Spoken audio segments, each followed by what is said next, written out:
Hi, it's Patrick Hutzel from intensivecare.hotline.com with another quick tip for families in intensive care. So today I've got an email from Tom who says, "Hi Patrick, the doctors are trying to rush us to make a decision on my wife in ICU."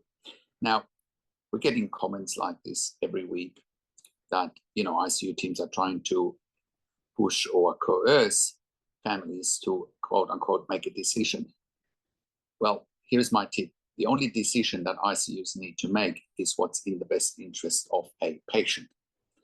So that's the only decision that needs to be made here, right? I mean, 9 times out of 10, the options that are sort of laid out in front of a family are often, oh, in order to continue treatment, we need to do a tracheostomy, or we should just stop everything and cease life support and let your loved one die, because in the ICU team's mind, they won't have any quote unquote quality of life anyway, should they survive. Well, that's not up to ICU teams to decide. That's up to you to decide. And the law is behind you, right? But, the only thing that you need to keep in mind really is what's in the best decision of your loved one, what's in the best interest of your loved one, right?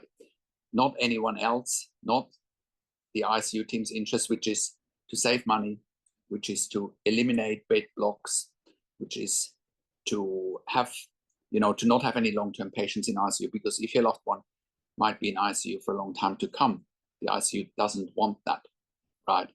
Their worst case scenario is to look after someone with an uncertain outcome for a long period of time. That is their worst case scenario. And that is what can often happen if patients end up with a tracheostomy, right? Because then there could be a prolonged period of weaning off the ventilator. But, there could be other issues such as, they're not even telling you about treatment options because you haven't done your research, because you haven't gotten a second opinion. What we're finding over and over again is that ICU teams are not even telling families half of what's going on, because once again, the biggest challenge for families in intensive care is that they don't know what they don't know. They don't know what to look for. They don't know what questions to ask. They don't know their rights, and they don't know how to manage doctors and nurses in intensive care. And that is exactly what Tom is dealing with here. He just thinks the ICU team more or less can put a gun to his head and say, well, you need to make a decision, and you need to make a decision now. Well, you work at your time with your timelines, not with anybody else's timelines. Really, a big tip here also is to have an advanced care plan, either for yourself or for your loved one, so that it's documented what they want if they are ever in a situation like that, so that there's no ambiguity. An advanced care plan removes ambiguity. Here is what I want, in a situation like this when I'm in intensive care, depending on life support. I want a tracheostomy if I can't come off the ventilator. I want all treatment options to be available for me, and so forth. It's quite simple. Now, also, here is another tip when it comes to, decision making in intensive care. Don't rush decision making.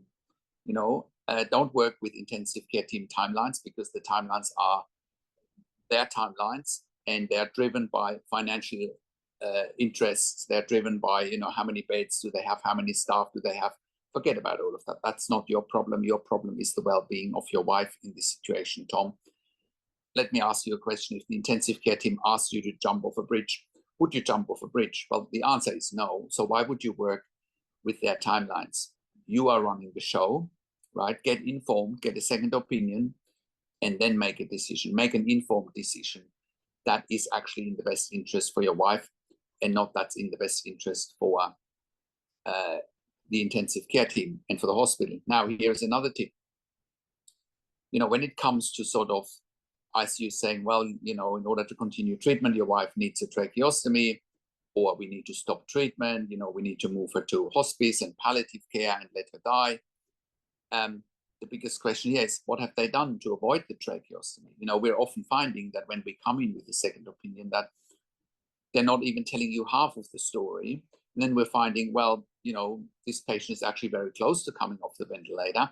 So why would you need a tracheostomy if you keep pushing on and trying to wean a patient off the ventilator and then avoid the tracheostomy? That is why you need a second opinion. I've worked in intensive care for over 20 years in 3 different countries. I have also worked as a nurse unit manager in intensive care for over 5 years.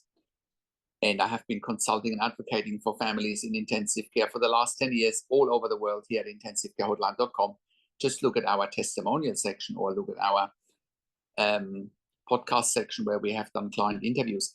I can say without any exaggeration that we have saved lives and that we have altered the trajectory of treatment in ICU by giving a second opinion, by advocating, and therefore improving the outcomes for patients and for families. That's what we do. That's what we live and breathe. So, families in intensive care need to move away from, the doctors are telling us, talking about deadlines. Forget about that. You live in your reality, and others people live in their reality. You don't need to live in their reality. It's your choice. You are in control. And don't forget that. It boggles my mind how families in intensive care constantly give into the perceived pressure. It's only perceived pressure. You take charge. You get in a position where you can make informed decisions, have peace of mind, control, power, and influence, and everything will change for you. But most families don't see that.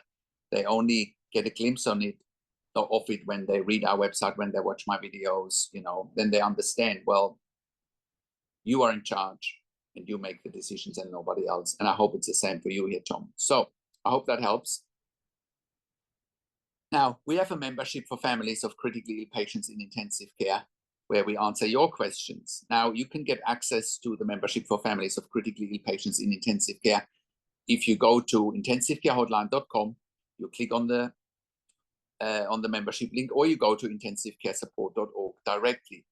In the membership, you have access to me and my team 24 hours a day in the membership area and via email, and we answer all questions intensive care related. I also offer one-on-one consulting and advocacy for families in intensive care over the phone, Skype, WhatsApp, Zoom, whichever medium works best for you.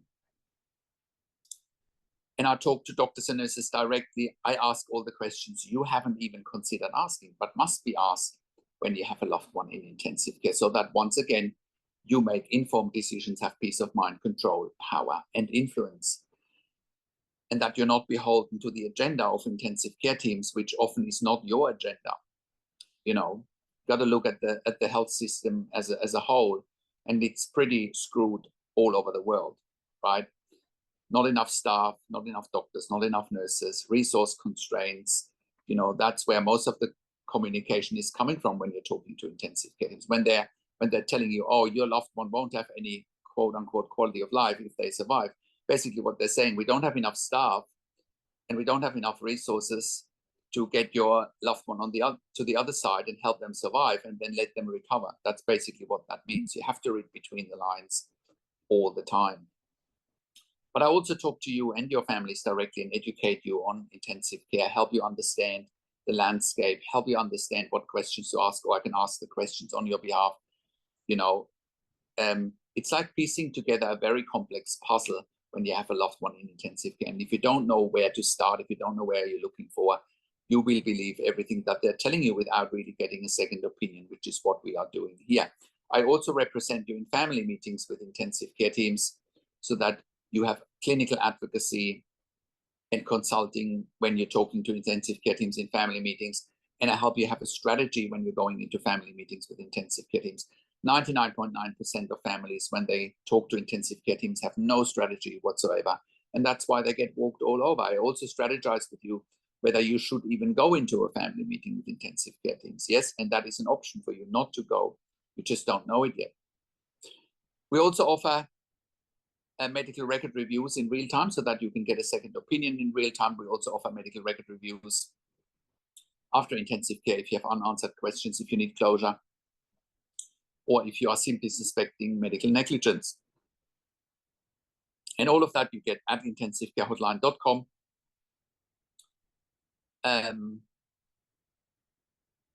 Call us on one of the numbers on the top of our website, or simply send us an email to support@intensivecarehotline.com. Now, if you like my videos, subscribe to my YouTube channel for regular updates for families in intensive care. Click the like button, click the notification bell, share the video with your friends and families, and comment below what you want to see next or what questions and insights you have.